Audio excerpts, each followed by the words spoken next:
نحمده ونصلي على رسوله الكريم اما بعد فاعوذ بالله من الشيطان الرجيم بسم الله الرحمن الرحيم رب اشرح لي صدري ويسر لي امري واحلل عقدة من لساني يفقهوا قولي رب زدني علما اللهم فقهنا في الدين ربي يسر ولا تعسر وتمم بالخير آمین یا رب العالمین۔ السلام علیکم ورحمۃ اللہ وبرکاتہ۔ آج ہم سورۃ البقرہ پارہ نمبر 2 کی آیت نمبر 238 اور آیت نمبر 239 کی تفسیر اور ترجمہ کریں گے انشاءاللہ تعالی۔ حافظوا علی الصلاۃ حافظوا علی الصلوات والصلاۃ الوسطی وقوموا للہ قانتین فَإِنْ خِفْتُمْ فَرِجَالًا أَوْ رُكْبَانًا فَإِذَا أَمِنْتُمْ فَاذْكُرُوا اللَّهَ كَمَا عَلَّمَكُمْ مَا لَمْ تَكُونُوا تَعْلَمُونَ۔ فرمایا سب نمازوں کی حفاظت کرو اور درمیانی نماز کی اور اللہ تعالیٰ کے لیے فرمانبردار ہو کر کھڑے رہو۔ یہ نہیں فرمایا کہ پڑھو بلکہ فرمایا کہ حفاظت کرو۔ حفاظت کرنا کس کو کہتے ہیں؟ کہ نماز کو اس کے ٹائم پر پڑھنا، اچھی طرح سے وضو کرنا، خشوع خضوع کے ساتھ پڑھنا، کوئی نماز مس نہ کرنا۔ تو یہاں پر ایک اور بات کی وضاحت کرنا چاہتی ہوں کہ بعض لوگوں کا خیال ہے کہ حقوق الہی تو بعد میں پوچھے جائیں گے، حقوق العباد کی پوچھ پہلے ہوگی، تو یہ خیال سراسر غلط ہے۔ حقوق الہی میں سے سب سے پہلے نماز کی پوچھ ہوگی، کیونکہ اللہ سبحانہ تعالیٰ نے ہمیں بھیجا ہی دنیا میں اپنی عبادت کرنے کے لیے ہے، تو نماز کے بارے میں سب سے پہلے سوال کیا جائے گا۔ اللہ سبحانہ تعالیٰ ہمیں، ہماری اولادوں کو، تمام مسلمانوں کو 5 وقت کے نمازی بنائے، آمین یا رب العالمین۔ تو اس آیت سے پہلے بھی طلاق کے احکامات تھے، اس کے بعد بھی طلاق ہی کے احکامات آئیں گے۔ درمیان میں نماز کے احکامات بیان فرمانا اشارہ اس طرف ہے کہ مقصود اصلی توجہ الہی الحق ہے، اور اس توجہ کی حفاظت اور ترقی بھی مقصود ہے۔ چنانچہ جب ان کو خدائی احکام سمجھ کر عمل کیا جائے گا تو توجہ لازم ہوگی۔ پھر یہ کہ احکام میں ادائے حقوق کے عباد بھی ہے، اور حقوق کے عباد کے ادا نہ کرنے سے اللہ سبحانہ تعالیٰ سے دوری ہوتی ہے، جس کے لوازم میں سے حق و عبد دونوں کی طرف سے بے توجہی ہے۔ کیونکہ نماز میں یہ توجہ زیادہ ظاہر ہے، اس لیے اس کے درمیان میں لانے سے اس توجہ کے مقصود ہونے پر زیادہ دلالت ہوگی، تاکہ بندہ اس توجہ کو ہر وقت پیش نظر رکھے۔ اور حافظو سے مراد یہ بھی ہے کہ نماز میں ادھر ادھر مت دیکھو، مت بولو، قانتین ہو کر کھڑے رہو، فرمانبردار ہو کر کھڑے رہو، خشوع خضوع کے ساتھ کھڑے رہو، ایسے کھڑے رہو جیسے اللہ سبحانہ تعالیٰ سے بات کر رہے ہو۔ جب آپ کسی بادشاہ کے سامنے، کسی بہت بڑے کے سامنے بات کرتے ہیں تو ادب و احترام کے ساتھ کھڑے ہوتے ہیں، ادھر ادھر نظروں کو دراتے ہوئے بات نہیں کرتے، جلدی جلدی بھی بات نہیں کرتے، یہ بھی بدتمیزی ہوتی ہے۔ تو اللہ سبحانہ تعالیٰ تو وہ ہے جس نے آپ کو بنایا، آپ کو رزق دیا، آپ کی ہر طرح سے پرورش کی، آپ کو تندرستی عطا فرمائی، بہت سی عنایت اللہ تعالیٰ کی طرف سے آپ پر ہیں جو کسی اور کی طرف سے نہیں، تو اس کے سامنے تو زیادہ ادب و احترام سے کھڑے ہوں گے، زیادہ آہستہ آہستہ بات کریں گے، جلدی جلدی سے نماز نہیں پڑھیں گے، بلا ضرورت سر میں خاش کرنا، بدن کے اوپر خاش کرنا، بار بار کپڑوں کو سمیٹنا، یہ سب بدتمیزی میں باتیں آتی ہیں۔ اور کسی کے تو میں نے ناک سے استغفر اللہ بوگی نکالتے ہوئے بھی دیکھا۔ کیا آپ بادشاہ کے سامنے اپنے ناک سے اس طرح بوگی نکالیں گے؟ اگر ایسی حرکت کریں گے تو وہ آپ کو بے حد ناپسند کرے گا۔ تو اللہ سبحانہ تعالیٰ کے سامنے جب آپ کھڑے ہو گئے تو اتنی بری حرکت کیسے کر سکتے ہیں؟ اور سیدنا زید بن ارقم رضی اللہ تعالیٰ عنہما بیان کرتے ہیں، ہم نماز میں بات کر لیا کرتے تھے، آدمی اپنے بھائی سے اپنی ضرورت کی بات کر لیا کرتا تھا، یہاں تک کہ یہ آیت نازل ہوئی، حافظوا علی الصلوات والصلاۃ الوسطی وقوموا للہ قانتین، سب نمازوں کی حفاظت کرو اور درمیانی نماز کی، اور اللہ تعالیٰ کے لیے فرمانبردار ہو کر کھڑے رہو۔ تو ہمیں نماز میں خاموش رہنے کا حکم دیا گیا، یہ بخاری میں موجود ہے۔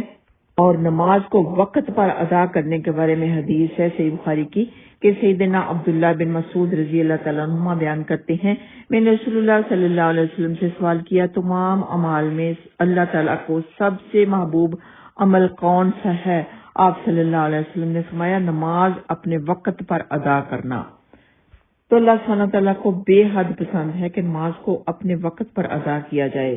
تو آپ کو جب کوئی بادشاہ، کوئی بڑا، کوئی عہدیدار یا پھر آپ کے ماں باپ ہی آپ کو کیوں نہ بلائیں، جب کوئی ان میں سے کوئی بلاتا ہے، مثال کے طور پر سب بچے بیٹھے ہیں، آپ کے ماں باپ ان سب کو بلاتے ہیں، تو جو بچہ سب سے پہلے جا کر اپنے ماں باپ کی بات سنتا ہے تو وہ سب سے پیارا لگتا ہے، تو اس پر زیادہ پیار آتا ہے، اس لیے اس کی ہر بات ماننے کو بھی دل چاہتا ہے، اس سے زیادہ پیار کرنے کو دل چاہتا ہے۔ لیکن جو بچہ سستی کے ساتھ ٹھہر ٹھہر کے سوچ سوچ کر آتا ہے اس کے اوپر اتنا پیار نہیں آتا۔ وَالصَّلَاةِ الْوُسْطَىٰ سے مراد عصر کی نماز ہے، خاص طور پہ عصر کی نماز اس کے ٹائم پر ہی پڑھنا ضروری ہے، ٹھہر ٹھہر کے لیٹ کر کے پڑھنا صحیح نہیں ہے۔ عصر سے علماء کا قول بعض احادیث کی دلیل سے یہ ہے کہ بیچ والی نماز مراد نماز عصر ہے، کیونکہ اس کی ایک طرف دو نمازیں دن کی ہیں، فجر اور ظہر، اور ایک طرف دو نمازیں رات کی ہیں، مغرب اور عشاء۔ اس کے تاکید خصوصیت کے ساتھ اس لیے کی گئی ہے کہ اکثر لوگوں کا یہ وقت کام کی مصروفیت کا ہوتا ہے، اور غزوہ احزاب میں نبی پاک صلی اللہ علیہ وسلم کی اور ان کے ساتھیوں کی نماز فوت ہو گئی تھی۔ جنگ میں مصروفیت کی وجہ سے نبی پاک صلی اللہ علیہ وسلم نے خود بھی نماز نہ پڑھی اور ساتھیوں کو بھی روک دیا تھا، کیونکہ اگر وہ نماز پڑھنے لگ جاتے تو کفار حملہ کر سکتے تھے۔ کفار نے ان کو ایسا مصروف رکھا کہ ان کی نماز فوت ہو گئی۔ اس کے بارے میں حدیث مبارکہ ہے کہ سیدنا علی رضی اللہ تعالیٰ عنہ بیان کرتے ہیں کہ غزوہ احزاب کے دن رسول اللہ صلی اللہ علیہ وسلم نے فرمایا اللہ تعالیٰ ان کافروں کے گھروں اور قبروں کو آگ سے بھر دے، انہوں نے ہمیں نماز وسطیٰ سے روک دیا یہاں تک کہ سورج غروب ہو گیا۔ یہ بخاری میں موجود ہے۔ اور حدیث سن لیں اس صحیح بخاری کی کہ سیدنا عبداللہ بن عمر رضی اللہ تعالیٰ عنہما بیان کرتے ہیں کہ رسول اللہ صلی اللہ علیہ وسلم نے فرمایا جس کی نماز عصر فوت ہو گئی گویا اس کے اہل و عیال اور مال سب لوٹ لیا گیا۔ تو بہت زیادہ اہمیت ہے عصر کی نماز کی، لیکن باقی نمازوں کی بھی بہت زیادہ اہمیت ہے کہ ان کو بھی اپنے ٹائم کے اوپر ہی پڑھنا چاہیے، لیکن عصر کی نماز کے بارے میں بہت سی احادیثیں ہیں۔ ایک اور حدیث آپ کو بتاتی ہوں کہ نبی پاک صلی اللہ علیہ وسلم نے فرمایا جس نے عصر کی نماز چھوڑ دی اس کا عمل ضائع ہو گیا۔ یہ بخاری میں موجود ہے۔ اور اس آیت کے آخر میں فرمایا وَقُومُوا لِلَّهِ قَانِتِينَ، اور فرما بردار ہو کر کھڑے رہو، یعنی نماز میں کوئی ایسی حرکت نہ کرو جس سے معلوم ہو کہ آدمی نماز کی حالت میں نہیں ہے، یہاں تک کہ کسی کو جمائی بھی آئے تو اسے بھی روکنے کی ہر ممکن کوشش کرنی چاہیے۔ سیدنا عبداللہ بن عمر رضی اللہ تعالیٰ عنہما بیان کرتے ہیں میں نے بلال رضی اللہ تعالیٰ عنہ سے پوچھا کہ رسول اللہ صلی اللہ علیہ وسلم کو جب نماز میں سلام کیا جاتا تو آپ کس طرح جواب دیتے تھے؟ بلال رضی اللہ تعالیٰ عنہ نے کہا کہ ہاتھ سے اشارہ کرتے تھے۔ ترمذی میں موجود ہے۔ سیدنا عبداللہ رضی اللہ تعالیٰ عنہ بیان کرتے ہیں کہ رسول اللہ صلی اللہ علیہ وسلم نے فرمایا جب تم میں سے کسی کو نماز میں جمائی آئے تو جہاں تک ہو سکے اسے روکے۔ یہ مسلم میں موجود ہے۔ اور سیدہ عائشہ صدیقہ رضی اللہ تعالیٰ عنہ بیان کرتی ہیں کہ میں نے رسول اللہ صلی اللہ علیہ وسلم سے نماز میں منہ موڑنے اور ادھر ادھر دیکھنے کے متعلق سوال کیا تو رسول اللہ صلی اللہ علیہ وسلم نے فرمایا یہ تو ڈاکہ ہے جو شیطان بندے کی نماز پر ڈالتا ہے۔ یہ بخاری میں موجود ہے کہ اتنی زیادہ تاکید ہے نماز میں ادھر ادھر نہ دیکھنے کی۔ سیدنا عبادہ بن صامت رضی اللہ تعالیٰ عنہما بیان کرتے ہیں کہ رسول اللہ صلی اللہ علیہ وسلم نے فرمایا اللہ سبحانہ تعالیٰ نے 5 نمازیں فرض کی ہیں، جس نے ان کے لیے اچھا وضو کیا، ان کو وقت پر ادا کیا اور ان کے رکوع و خشوع کو پورا کیا تو اللہ سبحانہ تعالیٰ کا اس کے لیے وعدہ ہے کہ اسے بخش دے گا، اور جو ایسا نہیں کرے گا اللہ سبحانہ تعالیٰ کا اس سے کوئی وعدہ نہیں، خواہ بخشے خواہ عذاب دے۔ یہ ابو داؤد میں موجود ہے۔ تو ہمیں چاہیے کہ ہم اچھی طرح سے سنت کے مطابق وضو کریں، مل مل کے جسم کو دھوئیں جہاں سے وضو کرنا ہے، اچھی طرح سے ناک میں پانی ڈالیں، اچھی طرح سے کلی کریں، اچھی طرح سے انگلیوں کے خلال کریں، خشوع و خضوع کے ساتھ نماز پڑھیں، ایسے نماز پڑھیں جیسے ہم اللہ سبحانہ تعالیٰ سے بات کر رہے ہیں یا اللہ سبحانہ تعالیٰ ہماری بات سن رہا ہے، تو انشاءاللہ تعالیٰ ضرور اس حدیث کے مطابق اللہ سبحانہ تعالیٰ کا یہ وعدہ ہے کہ اللہ تعالیٰ سے بخش دے گا۔ اسی آیت کے بارے میں ایک آخری حدیث بھی بتاتے ہیں کہ سیدنا انس رضی اللہ تعالیٰ عنہ بیان کرتے ہیں کہ رسول اللہ صلی اللہ علیہ وسلم نے فرمایا، لوگوں کا کیا حال ہے کہ نماز میں اپنی نگاہیں اوپر اٹھاتے ہیں۔ پھر اس سلسلہ میں آپ صلی اللہ علیہ وسلم نے بہت سخت تنبیہ کی اور فرمایا، لوگ ایسا کرنے سے باز آ جائیں ورنہ ان کی نظریں اچکلی جائیں گی۔ یہ بخاری میں موجود ہے۔ پھر آیت نمبر 239 میں اللہ سبحانہ تعالیٰ نے لوگوں کے لیے آسانی کا معاملہ فرمایا کہ نماز پڑھنی ہے، جیسی بھی حالت میں ہو نماز ضرور ادا کرو۔ فرمایا پھر اگر تم ڈرو تو پیدل پڑھ لیا کرو یا سوار ہو کر، پھر جب امن میں ہو جاؤ تو اللہ کو یاد کرو جیسے اس نے تمہیں سکھایا ہے جو تم نہیں جانتے تھے۔ یعنی دشمن سے خوف کے وقت بھی نماز معاف نہیں ہے، چاہے پیدل پڑھ لو چاہے سواری پر پڑھ لو، لیکن پڑھو ضرور، جس طرح بھی ممکن ہو پڑھ لو۔ پیادہ چلتے ہوئے، سواری پر بیٹھے ہوئے نماز پڑھ لو، لیکن جب خوف کی حالت ختم ہو جائے تو پھر اسی طرح نماز پڑھو جس طرح سکھایا گیا ہے، اور اس کے علاوہ بھی اللہ کا ذکر کرو۔ اس نماز کو نماز خوف کہتے ہیں۔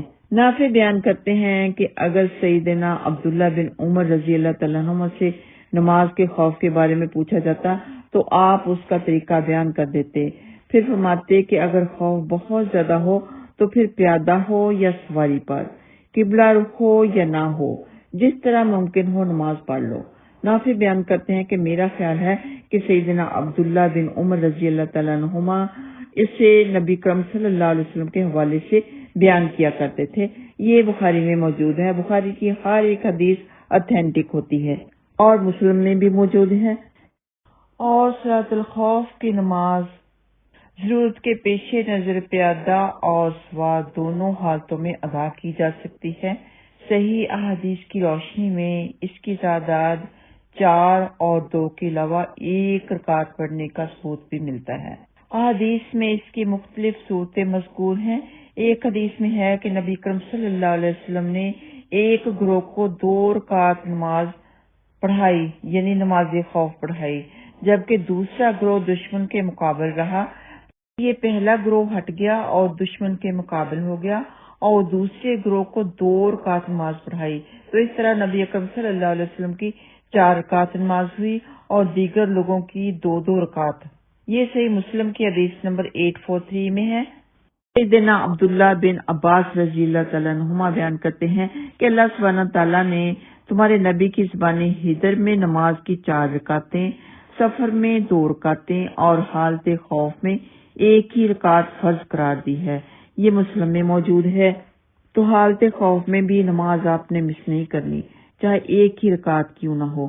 آپ جنگ پہ ہیں، کسی ایسی جگہ ہیں جہاں پہ کفار کے حملے کا خطرہ ہے، کوئی بھی بات ہے، یعنی آپ کی جان کو خطرہ ہے، آپ نے جلدی سے نماز پڑھنی ہے، تو 1 ہی نماز پڑھ سکتے ہیں، 1 ہی رکعت پڑھ سکتے ہیں۔ آخر میں فرمایا فَإِذَا أَمِنْتُمْ فَاذْكُرُوا اللَّهَ كَمَا عَلَّمَكُم مَّا لَمْ تَكُونُوا تَعْلَمُونَ، یعنی پھر جب تم نماز پوری کر لو تو اللہ کو کھڑے اور بیٹھے اور اپنے پہلوؤں پر لیٹے ہوئے یاد کرو، پھر جب تم مطمئن ہو جاؤ تو نماز قائم کرو۔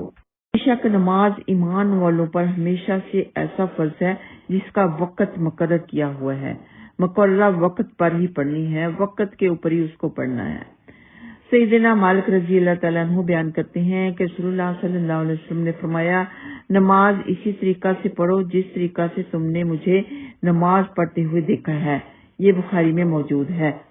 فرمایا صلو کما رأیتمونی صلی، جس کا مطلب یہ بھی ہے کہ عورتوں کی اور مردوں کی نماز ایک ہی ہے، عورتوں کے لیے کوئی الگ حکم نہیں فرمایا۔ علماء اکرام کے نزدیک کسی حدیث سے ثابت نہیں ہے کہ صحابیات میں سے یا ازواج محترمات میں سے کسی نے سمٹ کر نماز پڑھی، مردوں کے علاوہ اور طریقے سے نماز پڑھی، یا علماء اکرام کے نزدیک یہ بھی کسی حدیث سے ان کے علم میں ثابت نہیں ہے کہ نبی پاک صلی اللہ علیہ وسلم نے عورتوں کو الگ طریقے سے نماز پڑھنے کا حکم دیا۔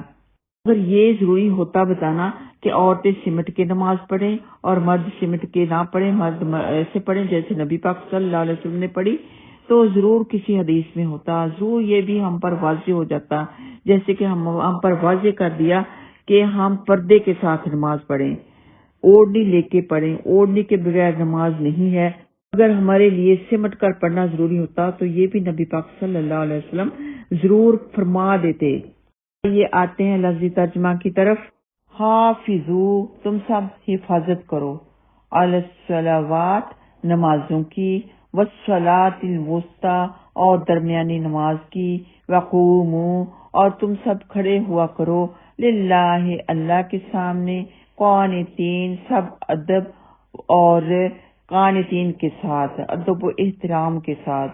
فَإِن، پھر اگر خفتم، تم حالت خوف میں ہو، فرجالن، تو پیدل، او یا رکبانن، سوار، فَإِذَا، پس جب، امنتم، تم سب امن میں ہو جاؤ، فاذکروا اللہ، تو تم سب یاد کرو اللہ کو ایسے جیسے کہ کامات، جیسے کہ علمکم، اس نے سکھایا ہے تمہیں، ما لم، جو نہیں، تکونوا، تم سب تھے، تعلمون، جانتے۔ وآخر دعوانا ان الحمد للہ رب العالمین۔ السلام علیکم ورحمۃ اللہ وبرکاتہ۔